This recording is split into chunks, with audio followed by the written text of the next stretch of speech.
এই জন্যে দিনে দিনে বাড়ি আছে দেনা, সুদিতে হইবে ঋণ। মানুষের মানবাধিকার লঙ্ঘন করো না, বাক স্বাধীনতা হরণ করো না, বেশি ঋণ করো না, শোধ করতে পারবা না। আমাদের সদস্যদেরকে পিটাইয়া গ্রাম থেকে বাইর করে দিবা, আর তোমরা আরামে গ্রামে নাক ডেকে ঘুমাইবা। এই সুযোগ তো আমরা কোরআন থেকে শিখি নাই। আমাদের উপর যে অন্যায় হচ্ছে, আমি এর প্রতিবাদ করছি। আমি সরকারের কাছে আবেদন করব এই উগ্রবাদী সন্ত্রাসী গোষ্ঠীগুলোকে আইনের আওতায় আনার জন্য। আমরা আল্লাহর ইসলাম কায়েম করতে চাই। আমরা ধর্ম ব্যবসার বিরুদ্ধে কথা বলছি।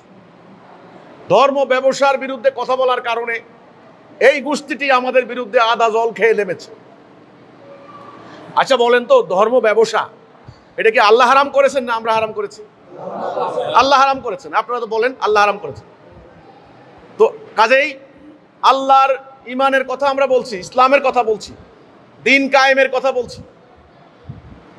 ওদের মাদ্রাসার ভিতরে যে এই যে মানে মানে কি বলবো, আর যা হচ্ছে, ওই আমরা তো এদেরকে এগুলা নিয়ে কোনো কথা বলি নাই। তারা সেই অন্যায়ের বিরুদ্ধে কোনো কথা বলে না, তারা লাগছে হিজবুত তৌহিদের বিরুদ্ধে। তা আমি আজকে ফেনীর, আজকে এখানে যারা আছেন আপনারা, আমি এখানে একটা উদাহরণ দিতে চাই। একটা উদাহরণটা দিলে আশা করি বুঝবেন। কোনো মানুষকে তার যদি বাড়িঘর থেকে বের করে দেওয়া হয়, উচ্ছেদ করে দেওয়া হয়, এটা অন্যায় কিনা? মানবাধিকার লঙ্ঘন কিনা? জাতীয় আন্তর্জাতিক আইনে, জাতিসংঘেরও আইনে এটা অন্যায় কিনা? আমার সেলফ ডিটারমিনেশনের অধিকার, রাইট টু সেলফ ডিটারমিনেশন এটাকে বলা হয়, আত্মনিয়ন্ত্রণের অধিকার। আমি কি বলবো, কি করব, কি খাবো, এটা আমার মানবাধিকারের অংশ। আমার গ্রামে আমি বসবাস করব, আমার কাম কাজ করে আমি খাবো। তোমাদের হুজুরদের কথা শুনতে হবে, হুজুরদের অপকর্মকে সমর্থন দিতে হবে, না হলে গ্রামে থাকতে পারবে না, গ্রাম থেকে বাইরেই যাও। ভালো কথা, বাইর করে দিলা, বাইর করে দেওয়ার পরে ওরা কোথায় থাকবে? ওদের বউ বাচ্চা নিয়ে কোথায় থাকবে তারা? রাসূলকে মক্কা থেকে মদিনায় ওরা অন্যায়ভাবে বের করে দিয়েছে না? বের করে দেওয়ার পরে ফল কি হয়েছে আপনারা বলেন? আল্লাহ রাসূলকে হুকুম দিয়েছেন, হে রাসূল তাদেরকে আক্রমণ করেন যারা আপনাদেরকে ঘরবাড়ি থেকে বের করে দিয়েছে। তো ঘরবাড়িতে ফেরত যাওয়ার জন্য, বাড়িঘর জন্মভূমি উদ্ধার করার জন্য পাল্টা অভিযান করা, এটা কি ন্যায়সঙ্গত না অন্যায়? আপনারা বলেন। তো এজন্য ওরা সামনের পেছনের সব চিন্তা ভাবনা করে কথা বলা উচিত। এখন বাংলাদেশ একটা শাসনতান্ত্রিক রাষ্ট্র, এখানে একটা রাষ্ট্রীয় কাঠামো আছে, এখানে একটা আইন শৃঙ্খলা আছে, এখানে একটা আদালত আছে, একটা পুলিশ ডিপার্টমেন্ট আছে, অথরিটি আছে, কর্তৃপক্ষ আছে। এজন্য আমরা অনেক সংযত কথা বলি, তাই না? আমরা মনে করি আমাদের কেউ একটা গালি দিলে আমরা পাল্টা গালি দিই না, আমরা থানাকে বলি, পুলিশকে বলি। থানা যেহেতু রাষ্ট্র, যেহেতু আমাদের কর্তৃপক্ষ, অথরিটি, রাষ্ট্র আমাদেরকে বলেছে যে তোমরা আমাদের কথা শোনো, আমরা তোমাদের প্রবলেম সলভ করব।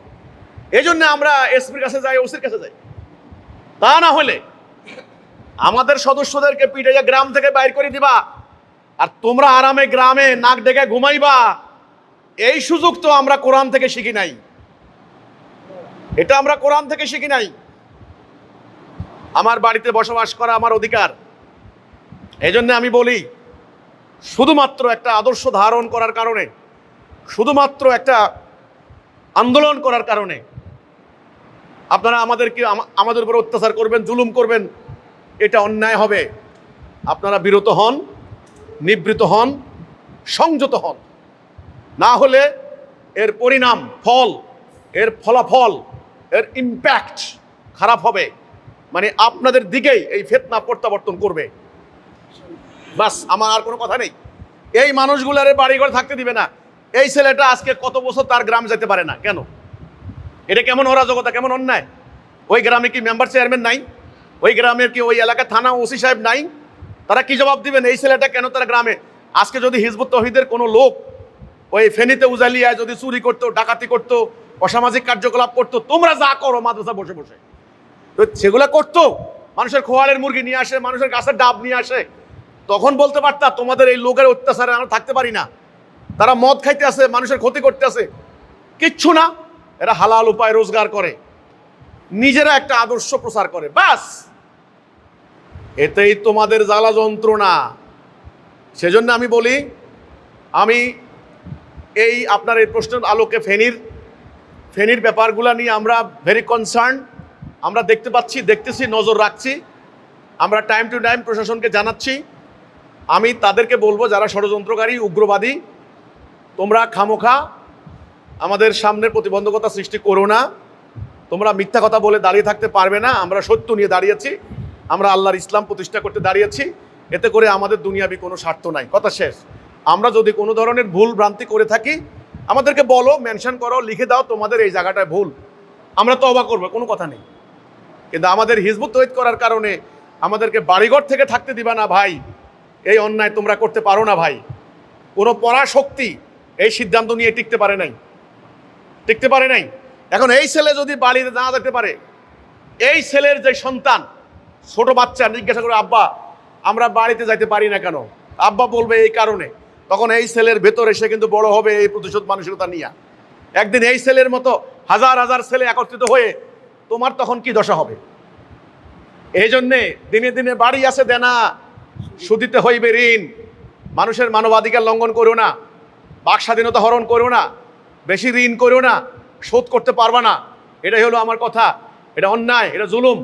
আমি এই অন্যায়ের, আমাদের উপর যে অন্যায় হচ্ছে, আমি এর প্রতিবাদ করছি। আমি সরকারের কাছে আবেদন করব এই উগ্রবাদী সন্ত্রাসী গোষ্ঠীগুলোকে আইনের আওতায় আনার জন্য।